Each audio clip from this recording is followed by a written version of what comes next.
सभी को नमस्कार। अपना जो पोर्शन चल रहा था वो था संख्याओं से रिलेटेड, और संख्याओं से रिलेटेड जो भी अपने क्वेश्चन थे वो अपने कंप्लीट कर लिए। और उसके बाद अपने बात करें नेक्स्ट टॉपिक की, तो अपना ऊपर वाला जो पोर्शन है लगभग कंप्लीट हो चुका है, जिसको हमने लास्ट क्लास में किया था घातांक के नियम। उसके बाद जो आपका टॉपिक है वो है वर्ग और वर्गमूल। तो अपने आज बात करते हैं वर्ग और वर्गमूल की। तो अपना आज का जो टॉपिक है वो है वर्ग और वर्गमूल। ठीक है, तो वर्ग और वर्गमूल में क्या क्या करना आपको, जो वर्ग है आपको लगभग 30 के लमसम तो आपको वर्ग याद रहने चाहिए। ठीक है, तो जिसमें अपने बात करते हैं, जैसे ये वर्ग लिखे हैं, जैसे 2 का वर्ग क्या होता है 4, 3 का वर्ग 9 है, 4 का 16 है, 5 का 25 है, 6 का 36 है। यानी इसी तरह आपको कम से कम 30 तक वर्ग तो याद रहने ही चाहिए। उसके बाद बात करें कि इसमें आने वाले जो क्वेश्चन है वो किस हिसाब से हैं, तो बात करते हैं यहाँ पे क्वेश्चन आपके पास कि 1 से 1000 तक पूर्ण वर्ग संख्या कितनी है। तो क्वेश्चन यहाँ पे क्या है कि 1 से लेके 1000 तक पूर्ण वर्ग संख्या कितनी है। तो अपनों ने जो स्क्वायर लिखे हैं, वर्ग संख्या लिखी है, ये लिखी है 10 तक।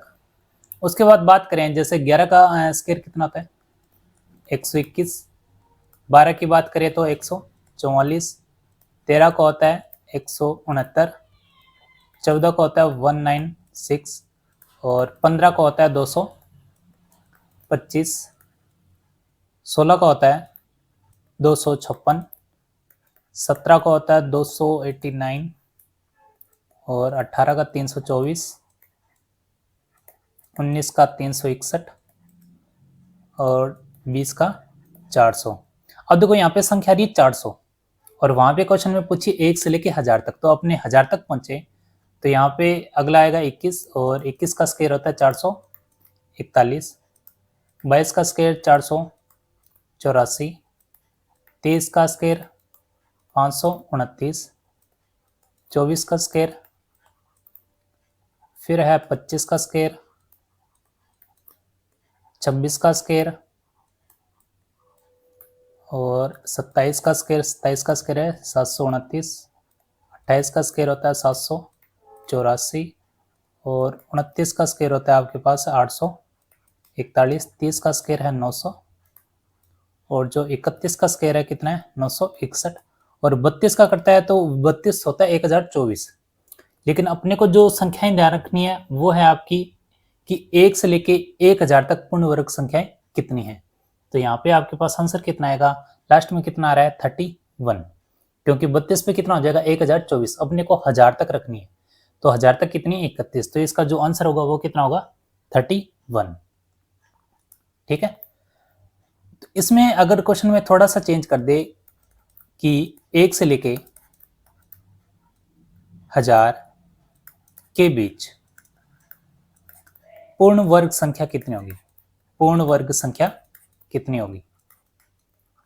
ठीक है, अब यहां से तो आपको जो क्वेश्चन पूछा वो पूछा कि 1 से 1000 तक, यानी 1000 भी अगर आता है तो वो उसको भी काउंट करना है, और इसमें पूछा है कि 1 से लेके 1000 के बीच, यानी या तो 1 छोड़ दो आप पहले, या क्या छोड़ दो 1000, तो 1000 तो है ही नहीं क्योंकि 1000 क्या आता है 24, तो अपने क्या रखें 1 छोड़ देते हैं, तो कितना आएगा यहाँ पे 30, कितना आएगा 30। ठीक है, क्योंकि अपने को पता है कि 1 से लेके 1000 तक तो कितनी है 31, अगर यहाँ से मैं 1 हटा दूं तो बाकी कितने रह गए 30, कितने रह गए 30। ठीक है, तो ये तो हो गया कि अगर आपसे पूछ ले कि इनके मध्य कितने हैं, और ये पूछ ले कि यहाँ तक कितने हैं।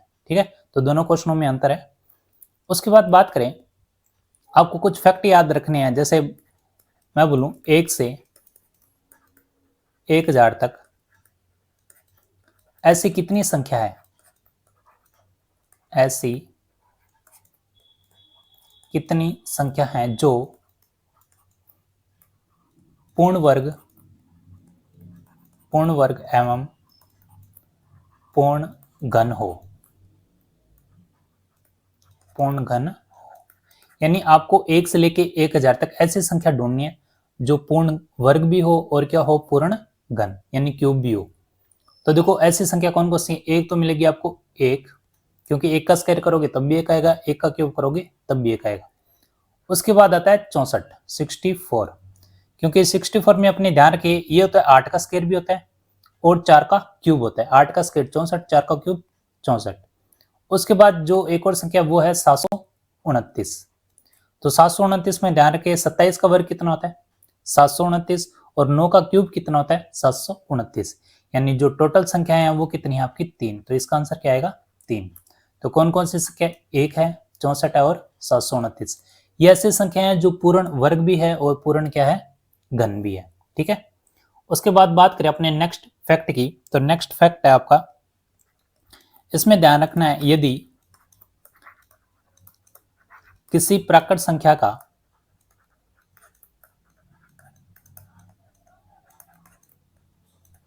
इकाई अंक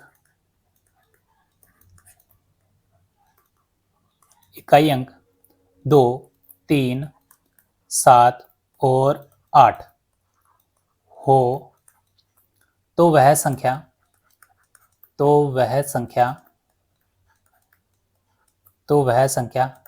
किसी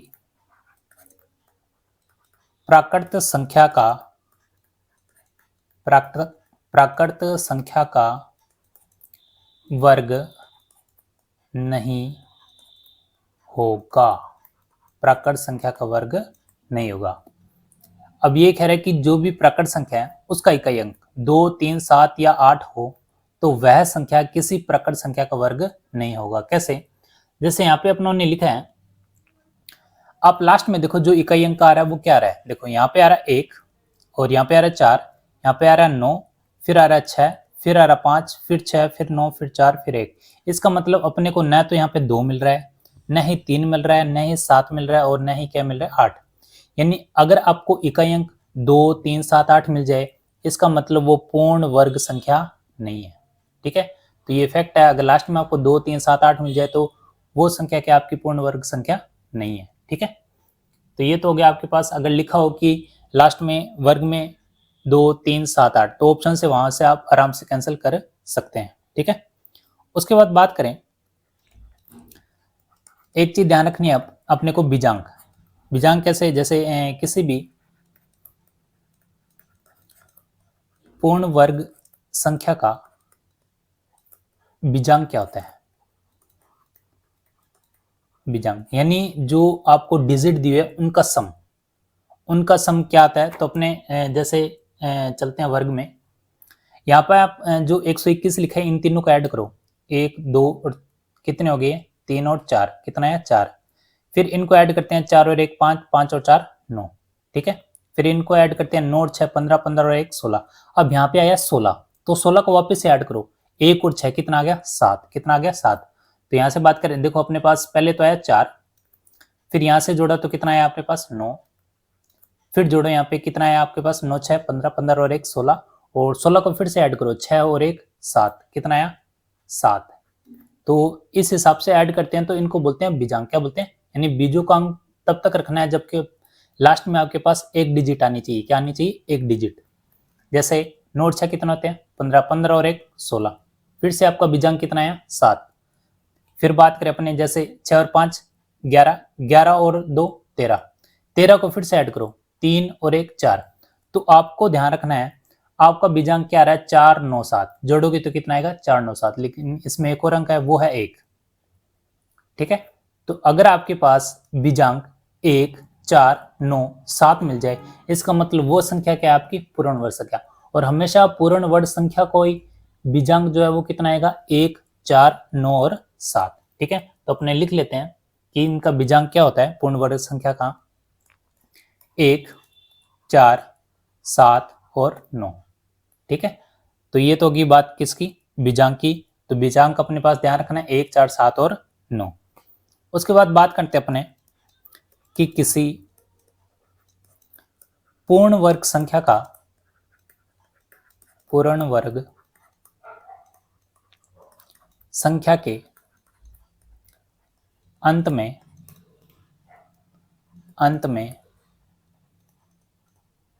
शून्यों की संख्या हमेशा क्या होगी? सम में होगी, हमेशा सम, हमेशा सम होगी। ठीक है, जैसे अपने पास यहाँ पे लिखना है कि जो 400 है ये किस संख्या का वर्ग है, तो आप बताओगे किस संख्या का है, 20 का। किसका है, 20 का। तो यहाँ पे चेक लो, जीरो कितने हैं, 2, यानी सम है। डिजिट हमेशा क्या होनी चाहिए, सम। जैसे यहाँ पे मैं लिखता हूँ 841 और लास्ट में 2 जीरो लिखता हूँ, यानी ये भी क्या आपका सम। लास्ट में जीरो कितने, यानी 2, 2 आ जाए, 4 आ जाए, 6 आ जाए, 8 आ जाए, जीरो यानी हमेशा क्या होनी चाहिए आपकी सम। तभी आप उसका क्या निकाल सकते हो, पूर्ण वर्ग संख्या। ठीक है, तो ये तो बात होगी। 841 किसका होता है, तो ये होता है 29 का, और 2 जीरो है तो आपके पास आ गया। ठीक है, यानी 290 का जो स्क्वायर है वो कितना होता है, 841, और ये डबल जीरो। ठीक है, उसके बाद बात करें अपने नेक्स्ट फैक्ट की, तो वो है आपके पास, ये है सबसे इंपॉर्टेंट फैक्ट, इसको हमेशा ध्यान रखना आपको। ये है कि किसी पूर्ण वर्ग संख्या के अंतिम 2 अंक, अंतिम 2 अंक हमेशा वही होंगे, हमेशा वही होंगे जो 1 से 24 के वर्ग के अंतिम 2 अंक हैं, 2 अंक हैं। कैसे, यहाँ पे लिखा है मैंने कि किसी भी पूर्ण वर्ग संख्या के अंतिम 2 अंक हमेशा वही होंगे जो 1 से 24 के वर्ग के अंतिम 2 अंक होते हैं। कैसे, जैसे यहाँ पे जो अपनों ने वर्ग लिखे हैं वहां पे चेक करें, तो देखो यहाँ से 1 से लेके 24 तक, तो लास्ट के 2 अंक देखो, यहाँ पे आ रहा है 76 वापस रिपीट हो रहा है, ये देखो। ठीक है, फिर आ रहा है 29 फिर से रिपीट हो रहा है, कहाँ पे, ये लिखा हुआ 729। फिर है 84 फिर से रिपीट हो रहा है। ठीक है, फिर है 41 फिर से किस में आ रहा है, 29 में। इसी तरह अपने बात करें कि यहाँ पे भी कितना लिखा हुआ है, 24, कितना लिखा हुआ है, 24। ठीक है, तो ये 24 कहाँ पे दिया हुआ आपको, तो ये 24 दिया हुआ आपको, ये लिखा हुआ आपको 361, ये कहाँ पे आ रहा है कि 61 कहाँ पे आ रहा है, कहाँ रिपीट हो रहा है, तो देखो आपको 24 तक ध्यान रखना है, उसके बाद सारे रिपीट होंगे। कैसे, अगर देखो 31 का कितना है, 961, तो ये 61 देखो रिपीट हो रहा है। अब ये 24 कैसे रिपीट होगा, जैसे मैं यहाँ पे लिखता हूँ 32 का, तो 32 का स्क्वायर कितना होता है, 1024, तो ये देखो 24 रिपीट हो रहा है। उसके बाद अगर मैं 33 का लिखूं, 33 का कितना होता है, 1089, तो देखो ये 89 आ रहा है, और यहाँ पे भी देखो 89। ठीक है, अगर मैं 34 का लिखता हूँ, 34 का कितना होता है, 1156। ठीक है, 35 का कितना होता है, ये होता है 1225, तो देखो ये 56 आ रहा है, और यहाँ पे भी देखो 56 आ रहा है, और यहाँ पे 25 है, तो ये 25 है। 25 में आपको एक चीज ध्यान रखनी है, अगर आपको वर्ग में लास्ट में 5 मिल जाए तो उसके साथ 2 जरूर मिलेगा। ये देखो यहाँ पे भी 2 है, और यहाँ पे भी आपको क्या दिया है, 2। 625 में भी देखोगे तो यहाँ पे भी 2, 1225 में भी देखोगे तो 5 के साथ क्या मिलेगा आपको, 2। तो जो भी 5 है उसके साथ हमेशा क्या मिलेगा आपको, 2। तो ये भी एक फैक्ट है जो आपको ध्यान रखना है। उसके बाद 36 का निकालते हैं, तो 36 का होता है 1296, तो देखो 96 आ रहा है यहाँ पे भी, और यहाँ पे भी कह रहा है 96। 37 का कितना होता है, 1369। 38 का होता है 1444, और 39 का होता है 1521, और लास्ट में 40 का ध्यान रखें तो कितना होता है, 1600। यानी लास्ट में जो आपको 2 डिजिट दी हुई है, ये 24 तक के जो वर्ग संख्या है वही आपकी बाद में रिपीट होगी। ठीक है, तो अगर आप लास्ट के 2 डिजिट भी ध्यान रखते हो तब भी अपने को पता चल जाएगा कि वो वर्ग संख्या है कि नहीं है। ठीक है, तो ये तो बात होगी जो अपनों ने बात की थी कि जो आपके अंतिम 2 अंक है वो 1 से 24 के वर्ग संख्या के अंतिम 2 ही अंक बाद में आपको मिलेंगे। ठीक है, तो जैसे क्वेश्चन की बात करें, क्वेश्चन आपका आया हुआ है संगणक में, तो क्वेश्चन आपका कि निम्न में से प्राकृत संख्या का वर्ग नहीं है, और ये क्वेश्चन आया हुआ संगणक में। ठीक है, और इसमें 4 ऑप्शन है अपने पास, एक ऑप्शन दिया हुआ 18225। ठीक है, और दूसरा ऑप्शन है अपने पास 1795। 5 6। सी ऑप्शन दिया हुआ आपको 5 3 3 6 1, ठीक है। और लास्ट ऑप्शन आपके पास 5 3 5 9 5, ठीक है। तो यहाँ पे अपने बात करते हैं कि इसमें से प्राकृत संख्या कौन सी नहीं है, यहाँ पे नहीं पूछ रहा है। तो इसके लिए क्या करना है अपने को, लास्ट में देखो आपके पास जो वर्ग संख्या उसमें क्या दिया होता है, एक तो अपने को दिया होता है 1 4 5 6 और 9, यानी लास्ट में आपको इकाई अंक ये तो मिलेगा। और इकाई अंक अगर 2 3 7 8 मिलते हैं तो वो वर्ग संख्या नहीं है। तो चेक कर लेते हैं क्या लास्ट में दिया हुआ है, देखो 5 भी दिया हुआ है, 6 भी दिया हुआ है, 1 भी दिया हुआ है और 5 भी दिया हुआ है। इसका मतलब सारे के सारे अंक इकाई अंक सही दिए हुए हैं। तो अपने चेक करते हैं वर्ग संख्या। तो 5 का तो ये रूल है, उसके साथ क्या दिया होना चाहिए, 2। क्या दिया होना चाहिए, 2। तो यहाँ पे 2 आ रहा है, ठीक है। तो यहाँ पे आ रहा है 5 के साथ 2, तो ये नहीं आ रहा है। इसका मतलब ये आपकी प्राकृत संख्या का वर्ग नहीं है। तो यहीं से आपका जो आंसर है वो टिक हो जाएगा। कौन सा है कि निम्न में से प्राकृतिक संख्या का वर्ग नहीं है, तो कौन सा ऑप्शन है, डी, ठीक है। तो 5 के साथ अपने को देख लेना है क्या आएगा, 2, ठीक है। उसके बाद बात करते हैं एक और क्वेश्चन की। और क्वेश्चन आपके पास कि निम्न में से प्राकृत संख्या है। और ये क्वेश्चन आया था आपका सी टेट में, ठीक है। इसमें भी आपके पास 4 ऑप्शन है। पहला ऑप्शन आपके पास, और इसमें 5 4 8 5 4 3 2 1 3, और बी ऑप्शन आपके पास 5 4 8 5 4 3 2 1 5, सी ऑप्शन आपके पास 5 4 8 5 4 3 2 5 1, और लास्ट ऑप्शन आपके पास 5 4 8 5 4 3 2 4 1, ठीक है। तो ये ऑप्शन अपने पास 4। और इस बार अपने को बताना है कि कौन सी इसमें प्राकृतिक संख्या का वर्ग है, प्राकृतिक संख्या का वर्ग है। और पिछले क्वेश्चन में दिया था कि प्राकृतिक संख्या का वर्ग नहीं है। तो इसमें तो अपने को पता चल गया कि 5 के साथ 2 नहीं दिया हुआ, तो ये आपका अलग से आंसर निकल जाएगा। फिर यहाँ पे चेक करते हैं अपने। तो पहले तो बात करते हैं लास्ट की इकाई अंक देख लो। तो यहाँ पे 3 आ रहा है, तो अपनों ने बात की थी कि अगर 2 3 7 8 आ जाए तो वो आपका क्या होगा, वर्ग संख्या नहीं है। तो ये तो कैंसिल हो गया, यानी ये तो होगा नहीं। उसके बाद 5 भी आता है लास्ट में, और 1 भी आता है, और यहाँ पे भी 1 आ रहा है, ठीक है। और 5 वाले में एक रूल था कि साथ में क्या होना चाहिए, 2, तो यहाँ पे 2 है नहीं, तो ये भी ऑप्शन आपका नहीं होगा, ठीक है। उसके बाद देखो 1 आ रहा है, और यहाँ पे अपने बात करें 1 से 24 तक के जो आपने वर्ग जितनी भी संख्याएं लिखी है, मैंने बताया था कि लास्ट की 2 डिजिट है वो आपकी बाद में भी रिपीट होगी। तो वहां पे आपने देखना है कि क्या 51 आता है कहीं पे वर्ग संख्या 1 से 24 में। तो 1 से 24 में अपने देखें तो ये 1 से 24 है, तो 51 कहीं नहीं आता। आपके पास जो आएगा वो क्या आएगा, 41। क्या आएगा, 41। तो चेक कर लेते हैं क्या 41 दिया हुआ अपने पास। तो यहाँ पे देखो ये रहा 41।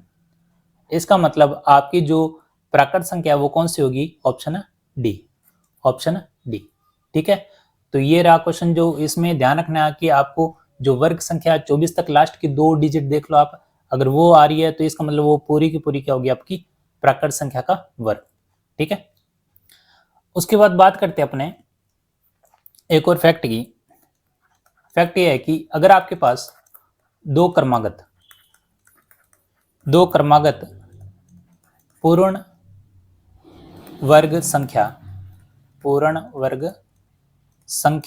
के मध्य कितनी प्राकृत संख्या होगी, कितनी प्राकृत संख्या होगी,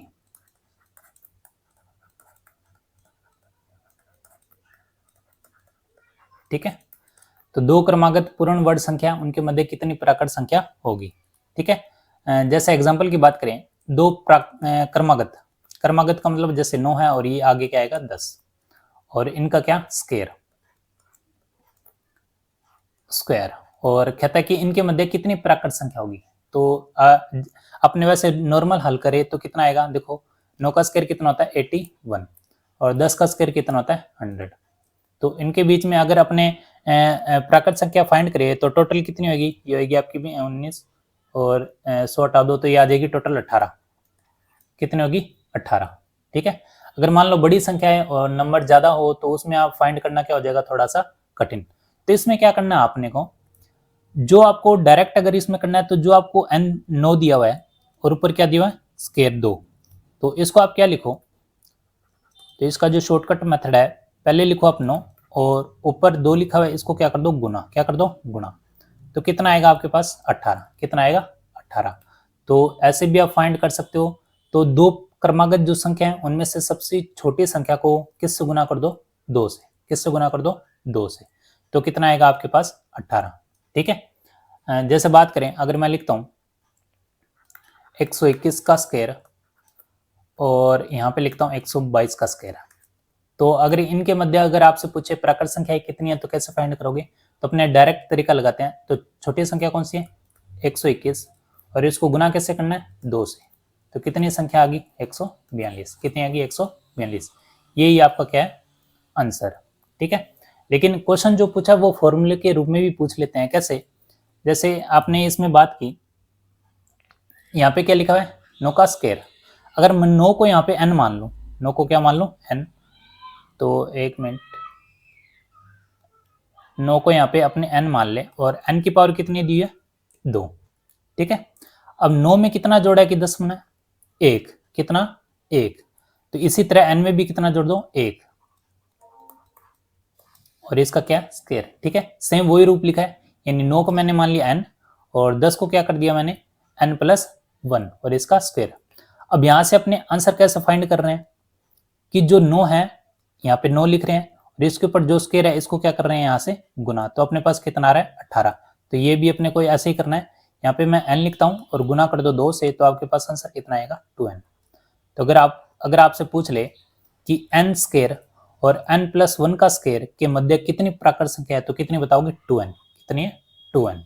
उसके बाद अपने ध्यान रखते हैं कि अगर आपको n अंकों वाली पूर्ण वर्ग संख्या के वर्गमूल में n/2 अथवा n+1/2 अंक होते हैं।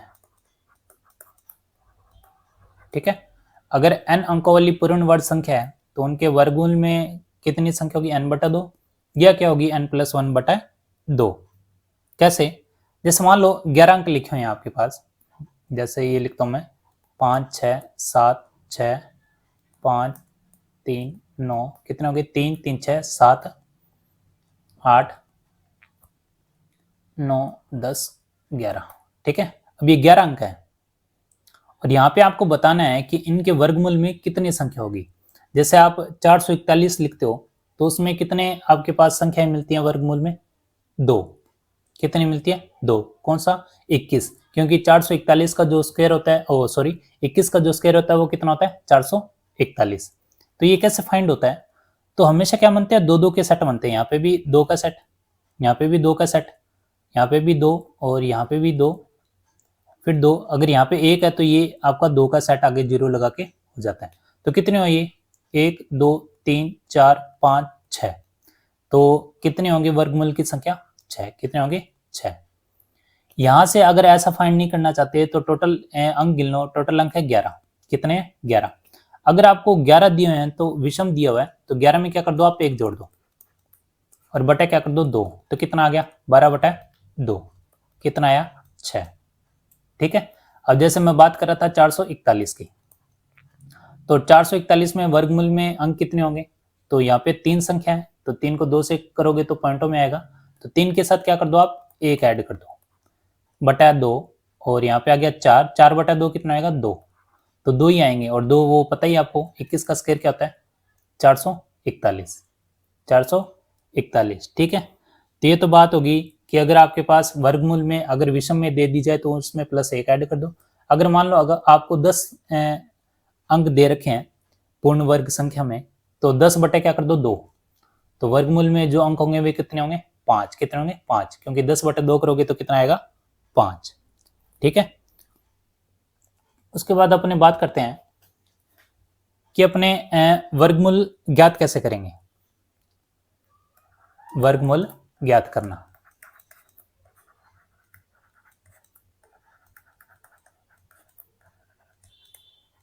ठीक है।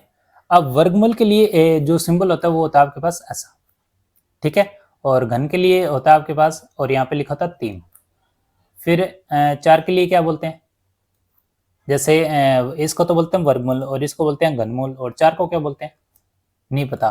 और ये है आपका, यहाँ पे लिखता हूँ मैं, तो इसका भी नहीं पता, यही हो सकता है।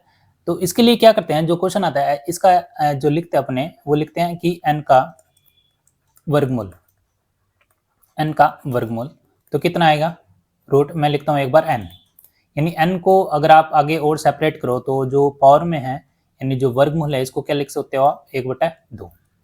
फिर मैं बात करूं, मैं लिखता हूं कि n का घनमूल, n का घनमूल, तो ये कैसे लिखोगे आप, यहाँ पे n लगाओगे और यहाँ पे क्या लिखोगे, पैरों में 3, ठीक है। तो इसको कैसे लिख सकते हो, n, और ये हो गया तीसरा हिस्सा, ठीक है। तो अब जैसे यहाँ पे 4 लिखा है, तो इसको कैसे लिख सकते हो, इसको लिख सकते हो n का चौथा मूल, क्या बोलोगे, चौथा मूल, ठीक है। तो ये जो इसकी लैंग्वेज है इसको बोलते हैं चौथा मूल, ठीक है। तो इसको कैसे लिखोगे, इसको भी रूट और यहाँ पे लिखोगे 4, ठीक है। तो ये आ जाएगा आपके पास n की पावर 1/4। और जैसे यहाँ पे 9 लिखा हुआ है, तो इसको क्या लिखोगे आप, इसको लिखोगे कि n का 9वां मूल, ठीक है। तो ये आ जाएगा आपके पास n, यहाँ पे 9, और इसको क्या लिखोगे, n और 1/9। तो जैसे अपने को वर्गमूल घनमूल यहाँ तक तो पढ़ा है, 4 को क्या बोलते हैं, 9 को क्या बोलते हैं, तो इसको बोलते हैं चौथा मूल और इसको बोलते हैं 9वां मूल। तो आज की क्लास में इतना ही, बाकी अपने कल बात करेंगे कि वर्गमूल ज्ञात कैसे करते हैं। जैसे कोई भी संख्या दी हुई है उसका वर्गमूल निकालना है तो उसको कैसे फाइंड करेंगे, ठीक है।